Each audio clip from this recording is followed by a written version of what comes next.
Hello, my lovelies. I'm Ginny O, the author with no last name. And over the past month, I have been doing a series about fan fiction to original fiction and traditional author perks versus, where did this idea we can't leave negative reviews come from? And today, I kind of want to talk about when fanfiction writers go a little sideways. I have been in this kind of fandom community for over 20 years, so I have seen a lot. By that I mean a lot. And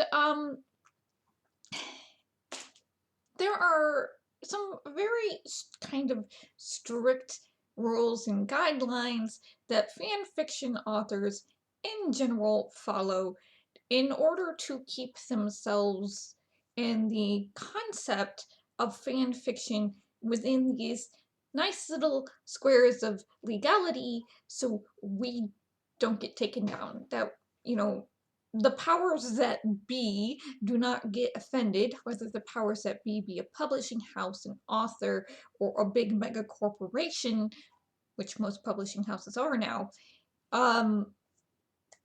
We don't want them to take notice of us and be like, ah, you are infringing on our copyright and monetarily damaging us, and you all has to come down. Which is why part of the reason why the Archive of Our Own was started and has a, affiliate kind of website, or is the affiliate website of the Organization of Transformative Works, which has like a battery of lawyers to take on these type of things. But when it comes to fandom and fandom history, not everybody always gets the memos of thou shalt not monetize your fandom work. So today I want to talk about like 4 examples. I was like, and there was only going to be 3. And then I saw another thing and I was like, oh, we need to talk about this too.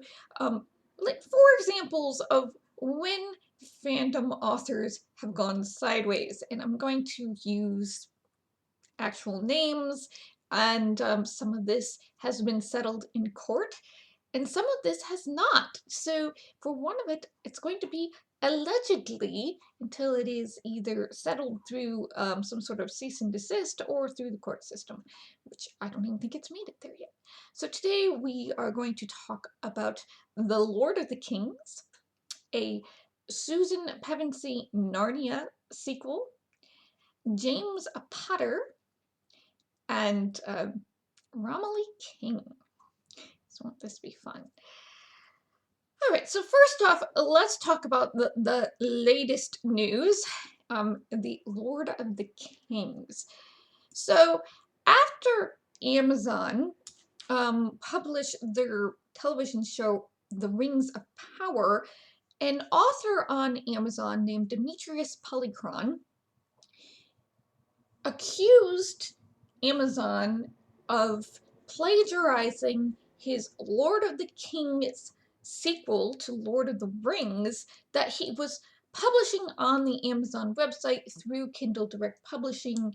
And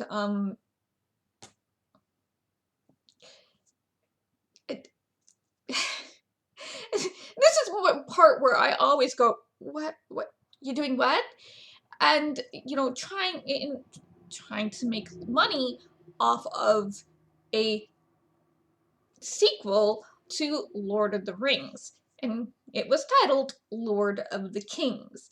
And so much so that he decided he was going to sue Amazon for plagiarism. Well, Amazon, you're doing what?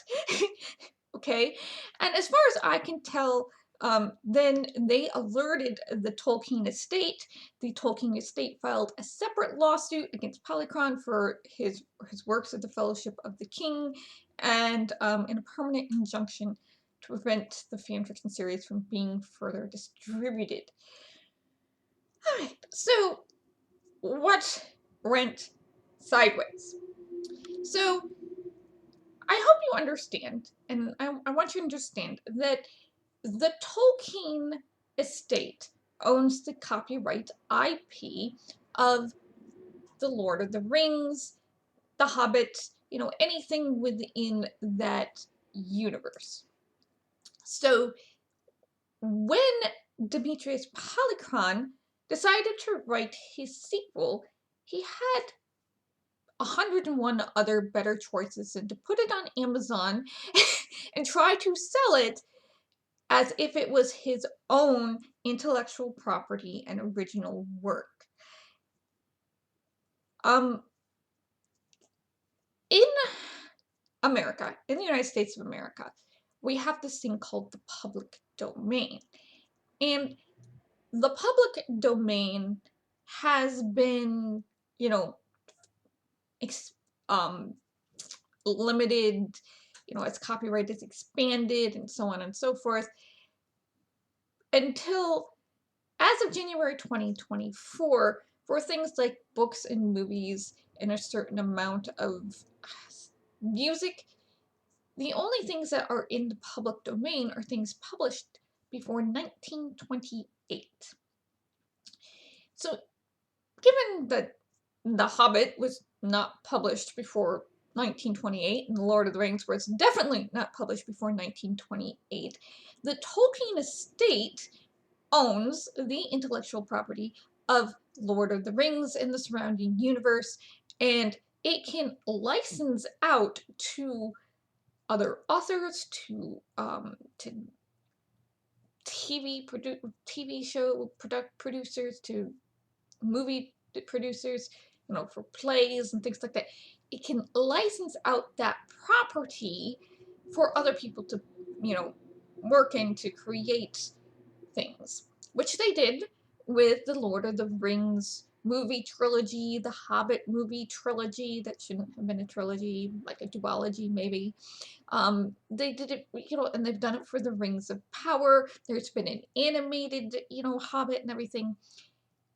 They did not license their IP to Demetrius Polychron. That is such a fanfiction name if I've ever seen one. And what Demetrius Polychron could have done is he could have gone to the Archive of Our Own and published his works there for free, like 1,001 other people before them. And he might have been acclaimed, or they might not have been. I'm sorry, I don't know Demetrius Polychron's gender, so I really should be saying they. And so they instead went to Amazon and decided to publish it through KDP with probably really pretty covers and act like their sequel was some sort of authorized sequel to Lord of the Rings. Well, the United Kingdom court put paid to that because what they've told him is that not only does he have to take it down, he also has to recall every single book he can get his hands on, destroy them, and he's not allowed to put it up anywhere else. Boys and girls, this is why you do not publish fanfiction on Amazon and try to make money off of it. Because this is what will happen. And it could happen to everybody on AO3. This is also why you don't put like a Patreon or a Ko-fi on AO3, because they're a nonprofit organization and their whole thing is, we don't make profit, we don't make any money off of fanfiction, we're just an archive that hosts fan works, so we're not hurting you, we're actually helping you through kind of viral marketing.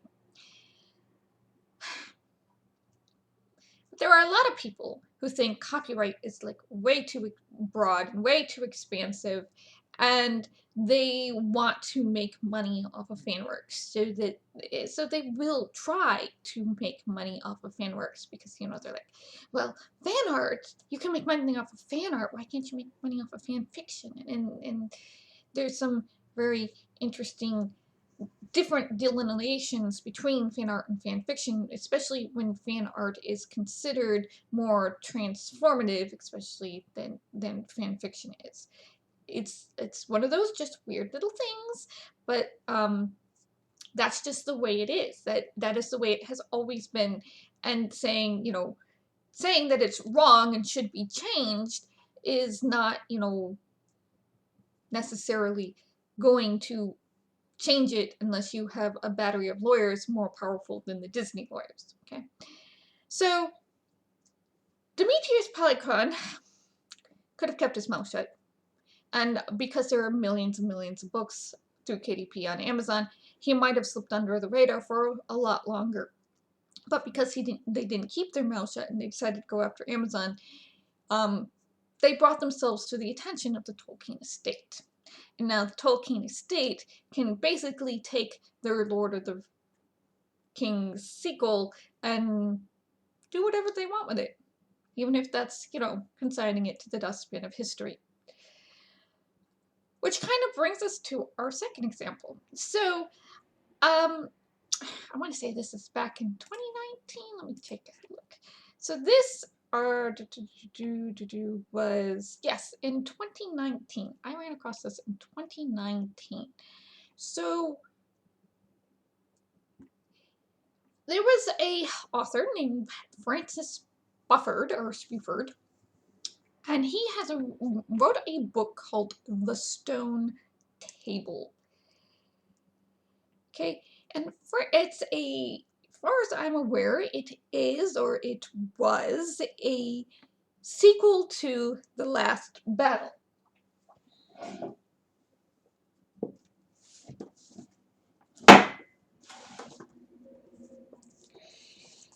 In which, spoiler alert, the Pevensies died. Most of them, except Susan. And this Stone Table book was supposed to be Susan's tale of overcoming her grief about losing her siblings in a tragic train accident and returning to belief in Narnia.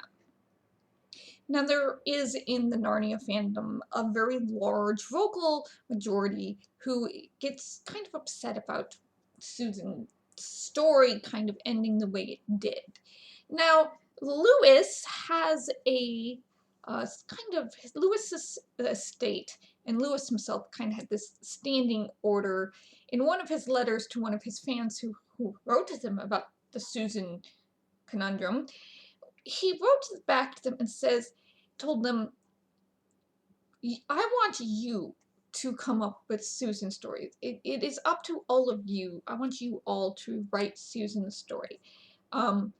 Because Lewis himself didn't feel he was capable of writing a story about Susan's grief and her coming back to Narnia in a way that would fit with his previous writing for children. He just did not feel he had the capacity to tackle that as an author, which, is fine. It's understandable.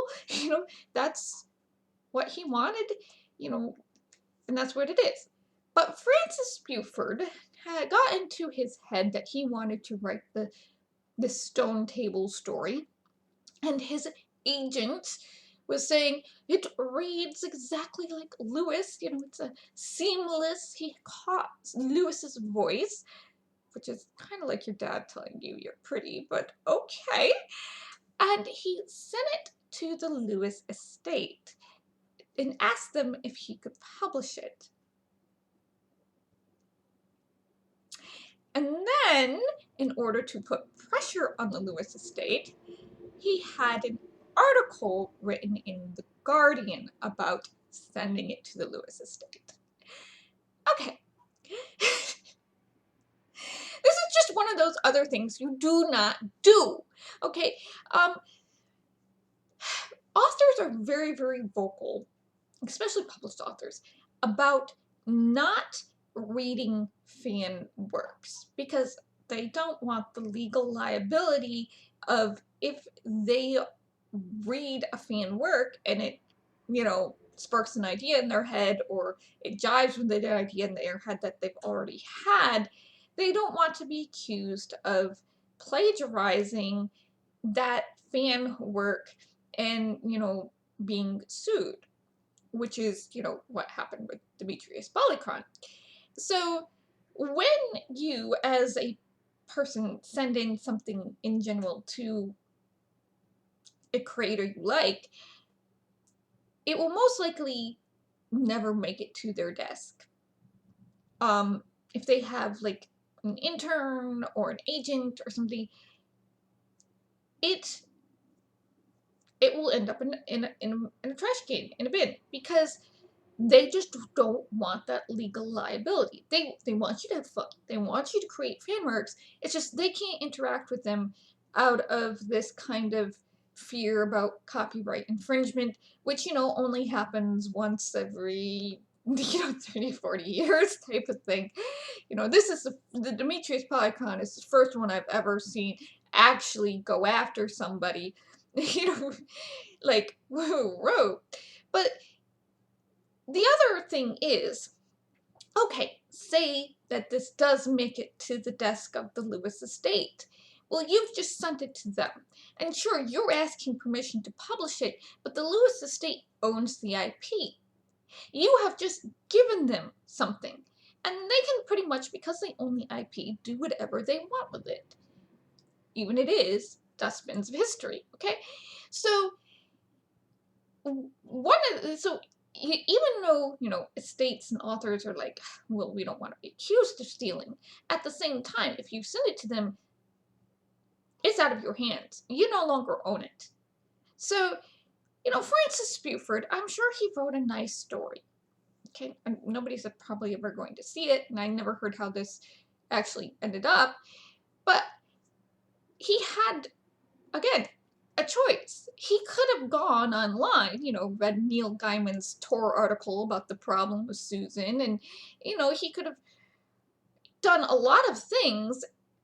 If he wanted this Susan story to be out there, he could have posted it on AO3 or fanfiction.net or some sort of Narnia-only archive, whatever like that. Not sending it to the estate. Now, I'm pretty sure what Francis Buford wanted was some sort of acclaim at being the author that continued Lewis's legacy. But, you know, there are lots of stories on AO3 about the continuation of Susan. You know, you just have to get to the Prince Caspian King Peter things and the whatever is going on with Edmund. Hey, don't look at me.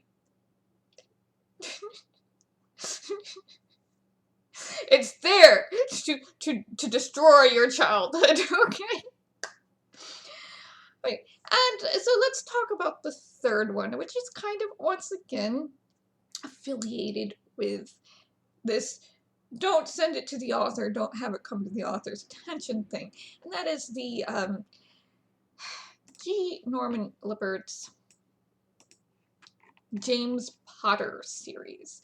So George Norman Lippert is a novelist, and he has written, you know, actually he was more interested in like writing things.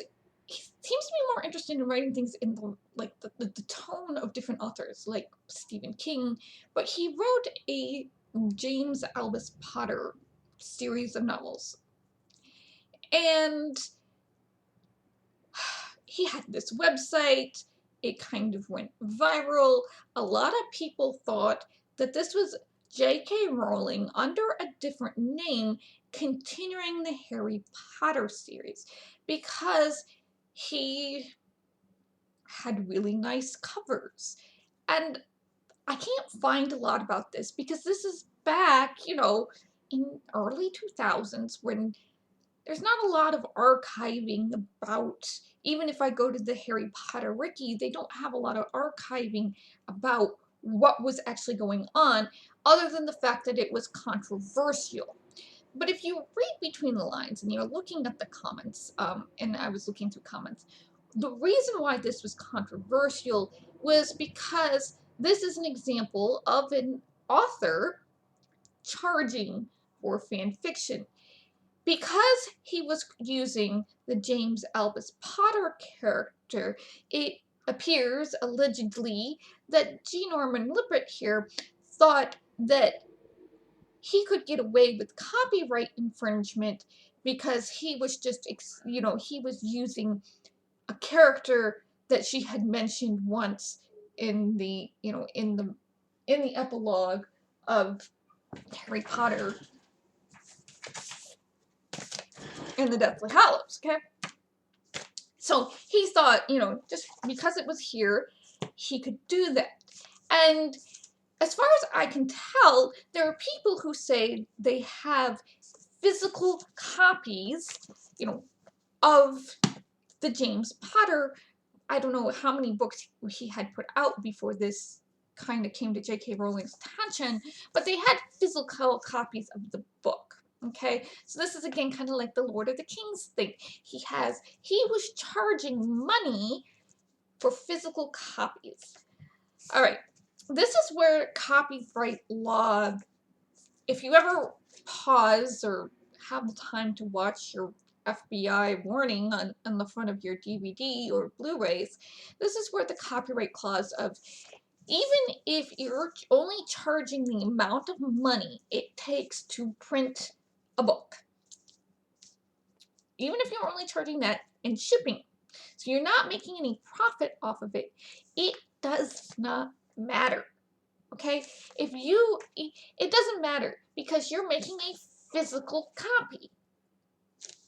Now, we're still kind of out on, binding fan fiction, people having fan fiction bound by people, they find on Etsy. But having physical copies made of your book and even selling them not at a profit is a major no-no. Okay? Copyright lawyers, copyright people and estates and authors are like, no. You can't do it. It's against copyright law. So it came to J.K. Rowling's attention that he was using this kind of viral marketing thing where is he J.K. Rowling? Is he not J.K. Rowling? I don't know if he claimed that he didn't intend people to think he was J.K. Rowling, whatever. He had a lot of people reading this James Albus Potter book. For the record, I have not read it. And is thinking it was Rowling. And apparently he Americanized some of Harry Potter too, which I don't know. The Hogwarts, I don't know. Like I said, I haven't read it, so I can't tell you one way or the other. And so it came to Rowling's attention, and Rowling was pissed. She was gonna probably sue him, take it to court. Now this is what usually happens during these type of cases. A lot of times they do not make it to court. So he was sent a book, a manuscript was sent to her, and she read it, and I guess she enjoyed it. And what happened was they settled out of court. He took down the physical copies of the book. You can no longer get a physical copy. You can get an audio copy, and the audio books are on YouTube if you want to listen to them. But but everything he has, the PDF, the Mobi, the Kobo, whatever, it's all free.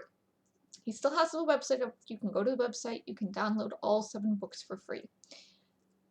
Once again, it wasn't necessary. This whole rigmarole thing wasn't necessary. He could have gone to fanfiction.net. At that time, fanfiction.net was actually rolling out book covers. I remember this because I was like making book covers for all my fanfiction.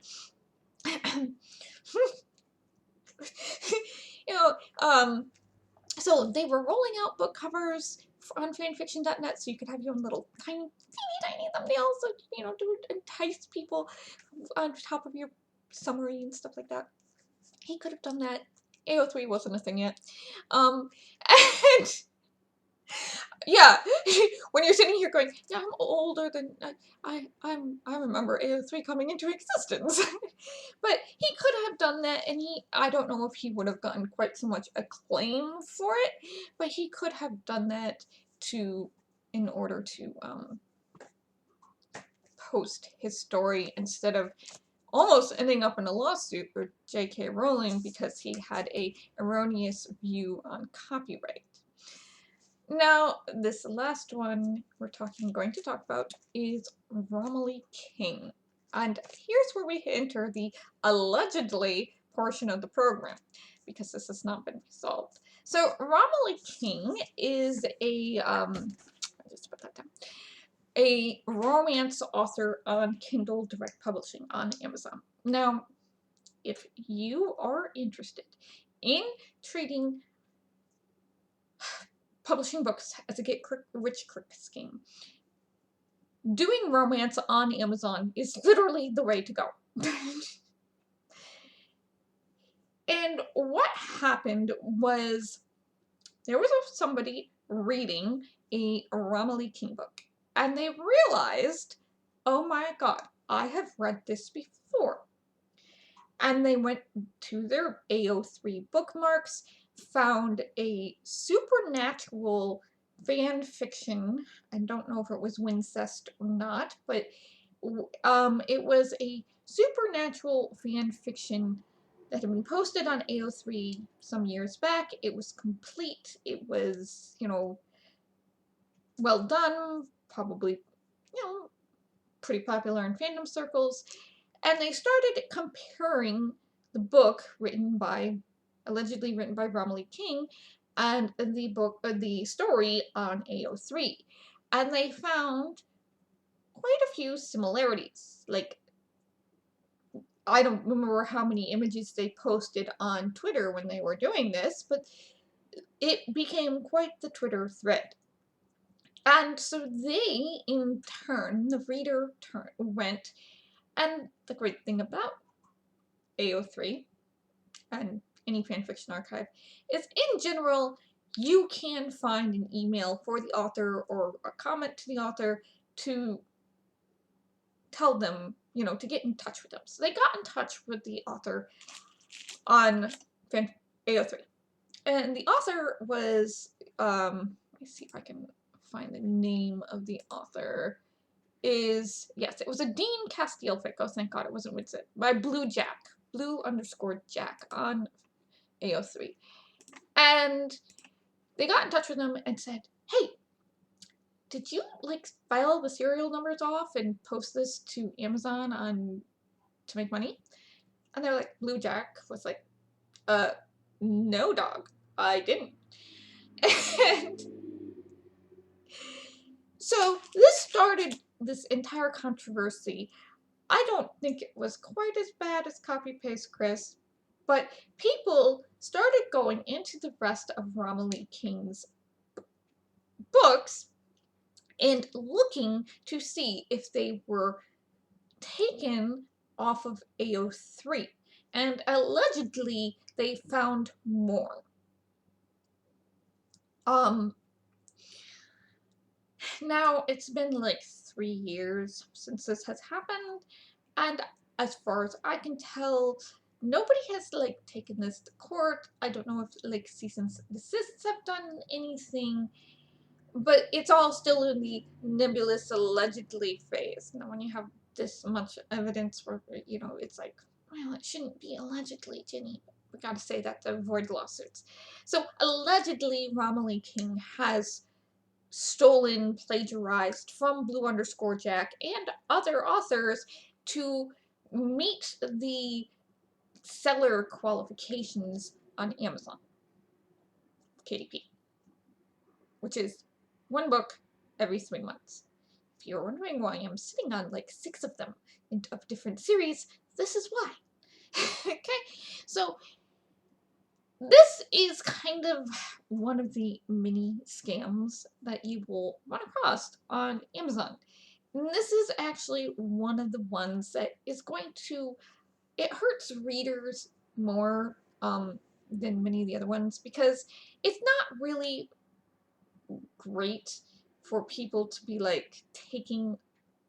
it's not great for plagiarism to steal other people's written work anyways.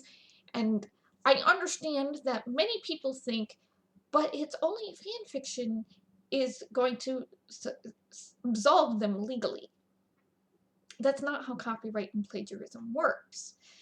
Now, allegedly, That's kind of what Romilly King said, but I haven't really seen any formal statement by Romilly King either. So allegedly, I don't know if they said that or not. But because, okay, when it comes to fan fiction, you, the author, do not own the rights to the world and characters of Harry Potter. You just don't, okay?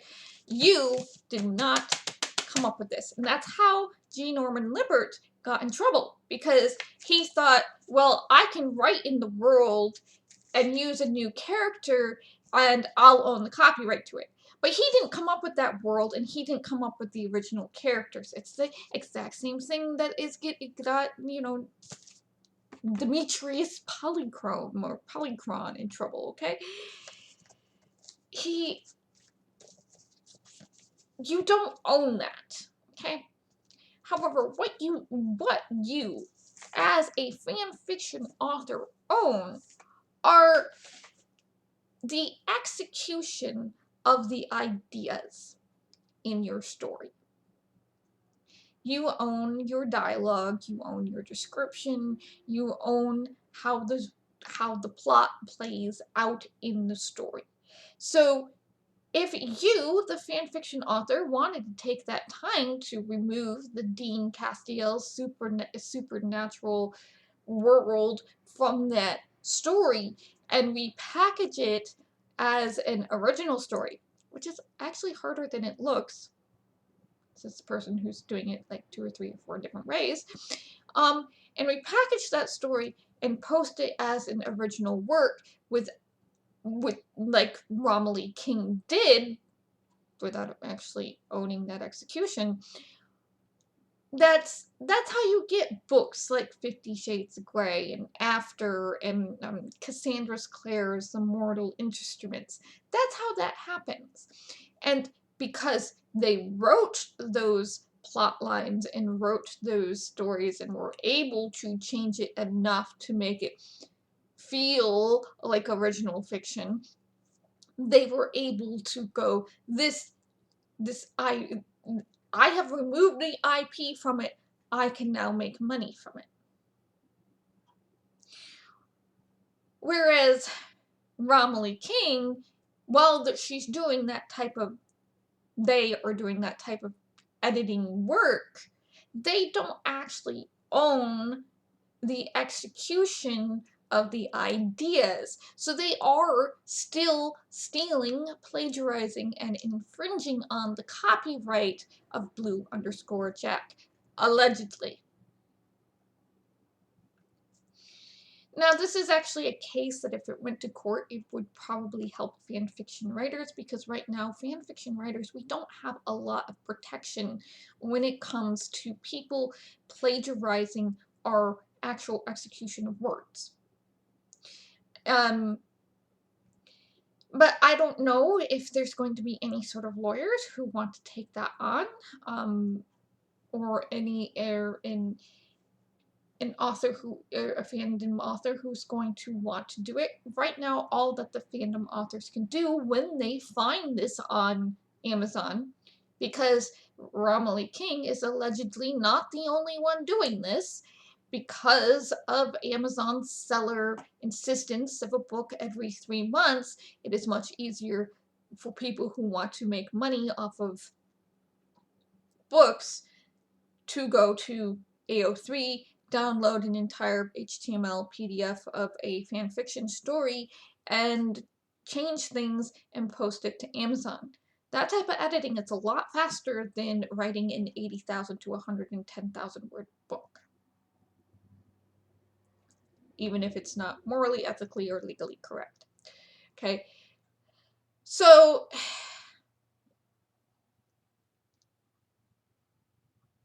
this is happening. So this is something to be aware of.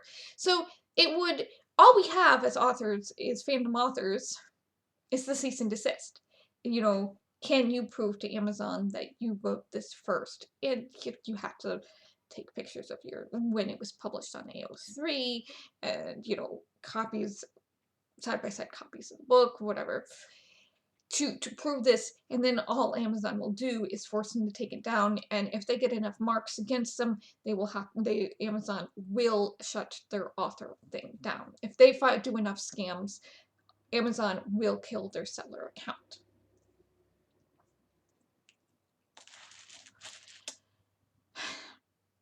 Anyways, all of this kind of goes to say that as a fandom author going into original fiction, know your rights, know your copyright laws, know that what you can and cannot do as an author. And, you know, the biggest thing is, no, you can't take fan fiction, you know, and just sell it as it is. And if you do take fan fiction and change the names and change the world, please make sure you're the one who actually wrote it in the first place. Most of the times when fanfiction authors do take their fanfiction and turn it into original fiction, they end up taking the fanfiction down. So that's usually kind of a hint whether or not that the author who put up the original story was actually the same person who wrote it on AO3. It will be gone. It will be gone from it's some sort of archive. You'll have to go be looking in the Wayback Machine for it, because they don't want this. You know, they don't want people contacting them and going, hey, I saw this over on Amazon. Did you do this? You know, they don't want that. Or are you being stolen from? Are you being plagiarized? They don't want that type of things going on. So usually it will come down. Right. Just some things to keep in mind. Like, this is kind of the tip of an iceberg of stuff I've seen that going on within fandom itself that is, you know, kind of spilling over into indie publishing. Take care of yourselves, my lovelies. Bless, stay safe, and I'll see you in the next video.